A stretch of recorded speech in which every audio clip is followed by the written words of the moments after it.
ओम शांति। आज हम 1 फरवरी 79 की अव्यक्तवाणी सुनते हैं।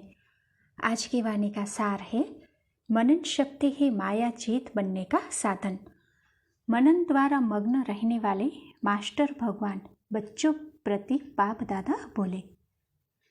आज बाप दादा बच्चों के अनेक प्रकार के पुरुषार्थ की विधि को देखते हुए बच्चों के उमंग, उत्साह, मिलन की लगन, स्नेह का संकल्प, सदा सहयोगी बनने के कार्य में तत्पर रहना, सब संग तोड़ एक संग जोड़ने की मेहनत को देख बाप दादा हर्षित भी हो रहे थे और साथ साथ स्नेह के कारण तरस भी पड़ रहा था। हर एक अपने अपने यथाशक्ति लक्ष्य को प्राप्त करने के लिए तीव्र गति से लगे हुए हैं। सबकी एक ही इच्छा है कि फास्ट जावे फर्स्ट आवे। दिन रात इसी लगन में चल रहे हैं, लेकिन लक्ष्य एक है, लगन भी एक से ही है, साथ भी एक का ही है।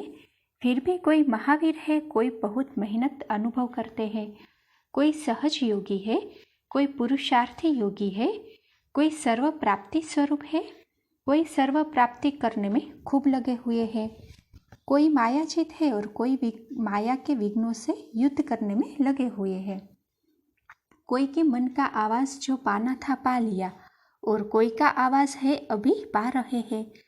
कोई सदा साथ का अनुभव करते और कोई सदा साथी बनने में प्रयत्न में रहते। ऐसा देख बाप दादा को मेहनत करने वालों के ऊपर तरस पड़ता है। एक बाप के बच्चे दो प्रकार के क्यों, और यह मेहनत भी कब तक? यह अलौकिक जन्म जिस जन्म को वरदान है, क्योंकि वरदाता द्वारा यह जन्म है, ऐसा वरदानी जन्म प्राप्त होते हुए भी यह जन्म भी मनाने के बजाय मेहनत में ही जाए तो ऐसा वरदानी जन्म फिर कब मिलेगा? इसीलिए इस वरदानी जन्म का हर सेकंड और सर्व प्राप्ति करने का सुहावना सेकंड है। ऐसे समय को पाने के बजाय मेहनत में लगाना क्या अच्छा लगता है? चाहते भी नहीं है, फिर भी कर लेते हैं। क्यों? आज बाप दादा ने विशेष कारण देखे। मूल कारण है जो चाहते नहीं हो लेकिन परवश हो जाते। किसके वश हो जाते हो उसको भी अच्छी तरह से जानते हो। जानते हुए बचने का प्रयत्न करते हुए फिर भी चक्कर में आ जाते हो, क्योंकि माया भी जानी जाननहार रूप में आती है। वह भी जानती है कि इन ब्राह्मण आत्माओं का मुख्य आधार बुद्धि योग है। दिव्य बुद्धि द्वारा ही बाप से मिलन मना सकते हो, तो माया भी पहले पहले बुद्धि में वार करती है, कमजोर बना देती है। किस द्वारा? माया का विशेष बाण व्यर्थ संकल्पों के रूप में होता है। इस बाण द्वारा दिव्य बुद्धि को कमजोर बना देती है और कमजोर बनने के कारण परवश हो जाते हैं। कमजोर व्यक्ति जो चाहे वह नहीं कर पाते, इसीलिए चाहते हो लेकिन कर नहीं पाते। इस कारण का निवारण सर्वशक्तिवान बाप द्वारा जो प्राप्त हुआ है उस शक्ति को कार्य में नहीं लगाते हो। वह विशेष शक्ति है मनन शक्ति। मनन शक्ति को यूज करना नहीं आता। मनन शक्ति ही दिव्य बुद्धि की खुराक है। खुराक को न खाने से कमजोर बन जाते और कमजोर होने कारण परवश हो जाते। मनन शक्ति का विस्तार बहुत बड़ा है, लेकिन विधि नहीं आती। जब से ब्राह्मण जन्म हुआ तब से अब तक डायरेक्ट बाप द्वारा जीवन के कितने टाइटल्स सुने हैं। अगर वर्णन करो तो पूरी लंबी माला बन जाए। भक्ति मार्ग में भी सुमिरन करने के अभ्यासी है। एक एक मणके पर सुमिरन करते हैं। भक्ति में सुमिरन शक्ति है और ज्ञान में स्मृति की शक्ति है। जब भक्त आत्माएं अपनी शक्ति को नहीं भूलती, अल्पकाल की विधि से अल्पकाल की सिद्धि को पाती रहती है, तो आप ज्ञानी तो आत्माएं स्मृति की शक्ति की विधि को क्यों भूल जाते हो? अगर रोज अमृत वेले अपने एक टाइटल को भी स्मृति में लाओ और मनन करते रहो तो मनन शक्ति से सदा बुद्धि शक्तिशाली रहेगी। शक्तिशाली बुद्धि के ऊपर माया का वार नहीं हो सकता, अर्थात परवश नहीं हो सकती। तो मूल कारण है बुद्धि की कमजोरी और कमजोरी का निवारण है मनन शक्ति। जैसे आजकल की विशेष आत्माएं अर्थात पढ़े लिखे लोग, जैसा कार्य होगा वैसा स्थान होगा, वैसे अपनी ड्रेस चेंज करते हैं। आपके जड़ चित्रों का भी हर समय ड्रेस चेंज करते हैं।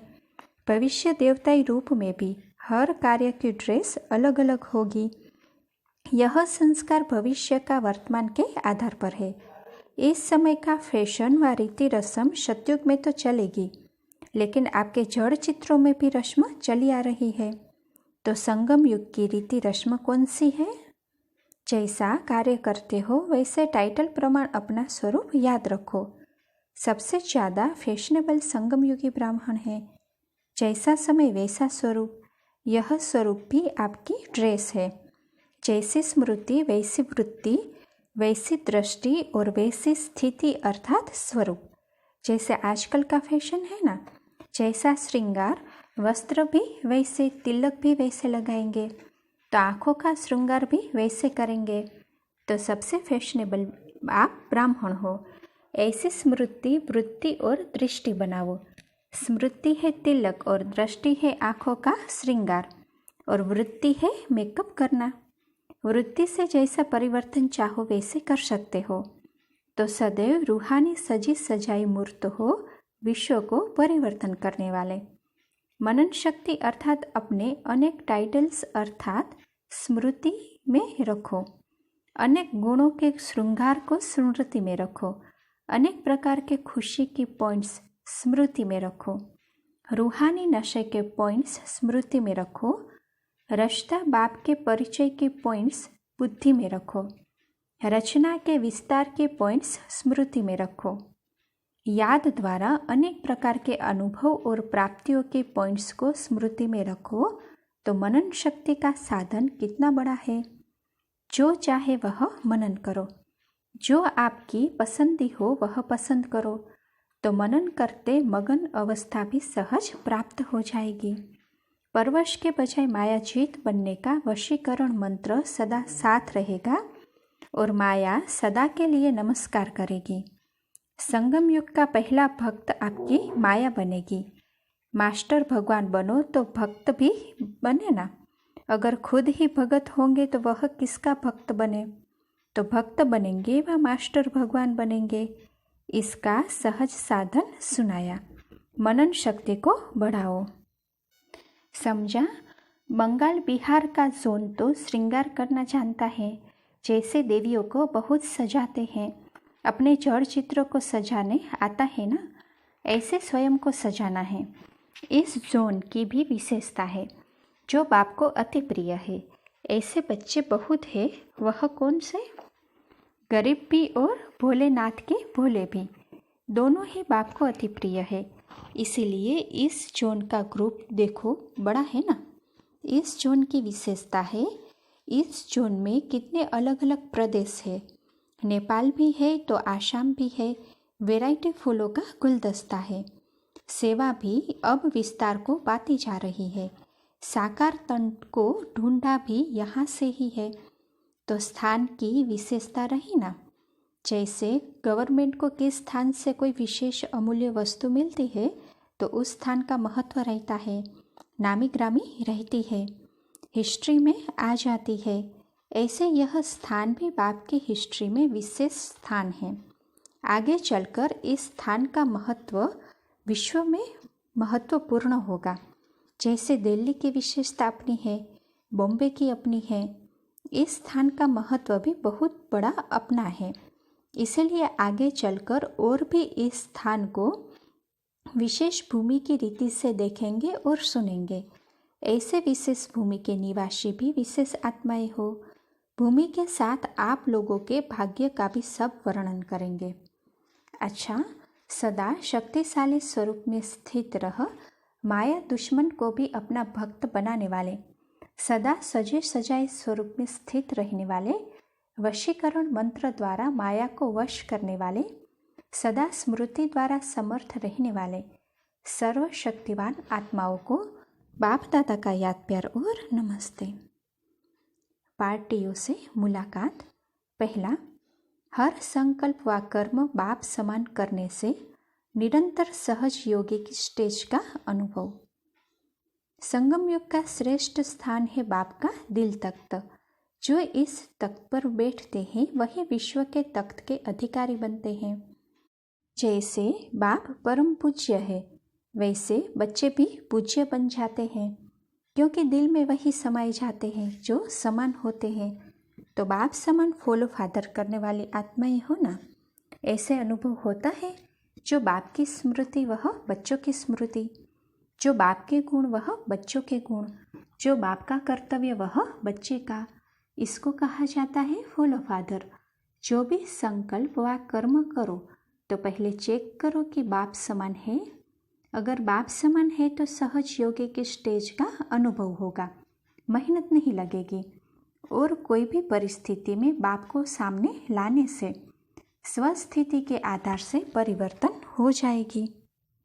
चाहे कितने भी देश के हालात नाजुक हो, लेकिन आप सदा कमल पुष्प के समान बाप की छत्र छाया में न्यारे और प्यारे रहेंगे। सदा छत्र छाया में हो ना, बाप सेवाधारी बन करके आते हैं तो छत्र छाया के रूप में बच्चों की सदा सेवा करते हैं। बाप को याद किया और साथ अनुभव किया। वैसे कोई भी शरीरधारी का साथ लेने में समय लग जाता है, लेकिन बाप तो सेकंड में हाजिर होगा। तो दूर रहते भी सदा समीप आत्मा हो, ऐसा अनुभव होता है। जो जितना प्यारा होगा उतना समीप होगा। तो कितने समीप हो? अभी भी समीप हो और परम धाम में भी समीप होंगे, फिर भविष्य में भी समीप। तो ये तीनों ही स्थानों के समीप हो ना। जहाँ भी ब्राह्मण बच्चे के पांव पड़ते हैं वहाँ कोई न कोई आत्माएं है, तब तो जाना होता है। जो बच्चे बाप की याद में है, याद में रहने वाले बच्चों को बाप सदा रिस्पांस देते भी रहते हैं और सदा साथ देते रहेंगे, क्योंकि याद द्वारा ही अनुभवों का अधिकार प्राप्त होता है। भाषण ही सिर्फ सेवा का साधन नहीं है, अनुभव द्वारा भी प्रभावित कर सकते हो। अनुभवी टॉपिक सबसे ज़्यादा अट्रैक्ट करने वाली होती है। सेवा जरूर करनी है, जैसे भी करो। सब सब्जेक्ट में मार्क्स लेनी है। अगर एक भी कम रह गई तो पास विद ऑनर कैसे होंगे? इसीलिए सब सब्जेक्ट को कवर करो। दूसरा, सारे कल्प में संगम युग ही बहारी मौसम है। सदा बहार के समान खिले हुए पुष्प, खुशबूदार रूहे गुलाब अपने को समझते हो। जब बहार का मौसम आता है तो सब फूलों में रंगत आ जाती है, खिल जाते हैं, सुंदर लगते हैं। संगम युग भी सारे कल्प के अंदर बाहरी मौसम है, जिसमें हर एक आत्मा रूपी पुष्प खिला हुआ रहता है। तो ऐसे अपने को सदा खिला हुआ अर्थात सदा रूहानी याद में रहने वाला रूहे गुलाब समझते हो कि कभी फूल में मुखड़ी भी बन जाते हो। जो पहले छोटी कली होती है वह बंद होती है, फिर खिल जाती है तो फूल कहा जाता। तो सदा खिले हुए हो या कभी फूल या कभी कली, सदा खिला हुआ पुष्प वह है जो दूर से ही सबको आकर्षित करे। ऐसी रूहानियत है, जो भी संपर्क में आए उसको यह रूहानी खुशबू आकर्षित करे। खिले हुए फूल ही किसी को भेंट किए जाते हैं। बाप दादा के ऊपर भी खिले हुए फूल ही बलिहार होते हैं। जो सच्चे भक्त होते हैं वह कभी देवताओं पर सड़े हुए फूल नहीं चढ़ाएंगे, अच्छे खिले हुए फूल देवताओं पर भेंट करेंगे। तो ऐसे खिले हुए रूहानी गुलाब हो जो बाप के ऊपर बलिहार हो सके। सदा यह याद रहे कि हम किस बागबान के बगीचे के फूल हैं। डायरेक्ट बाप फूलों को अपने स्नेह का पानी दे रहे हैं तो कितने लकी हो गए। बाप दादा सदा हर बच्चे को देख क्या सोचते हैं कि हर बच्चा विश्व के मालिक बने, हद के नहीं, स्टेट के नहीं, लेकिन विश्व के। विश्व का मालिक कौन बनेंगे? जो विश्व कल्याणकारी होंगे। तो आप सब कौन हो? विश्व पर राज्य करने वाले या स्टेट पर? जो विश्व पर राज्य करने वाले होंगे वह सदा बेहद की स्थिति में स्थित होंगे। संबंध, संस्कार, स्वभाव सब बेहद में होगा, हद नहीं होगी। हद की प्रवृत्ति में अपना ज़्यादा समय देते हो या बेहद में? बनना है बेहद का मालिक और समय देते हद में, तो क्या होगा? बेहद के मालिक बनने वाले बेहद की सेवा में जरूर लगेंगे। हद निमित्त मात्र, सारा अटेंशन बेहद की सेवा में। बेहद में जाकर सेवा करो, सर्विस में नया मोड़ लाओ। बहुत समय से दिल में जो प्लान है वह प्रैक्टिकल में लाओ। इस वर्ष की योजना बनाओ कि इतने सेंटर खोलने हैं। हैंड्स भी ऑटोमेटिकली निकल आते हैं, वहाँ के भी हैंड्स तैयार करो। अच्छा, ओम शांति।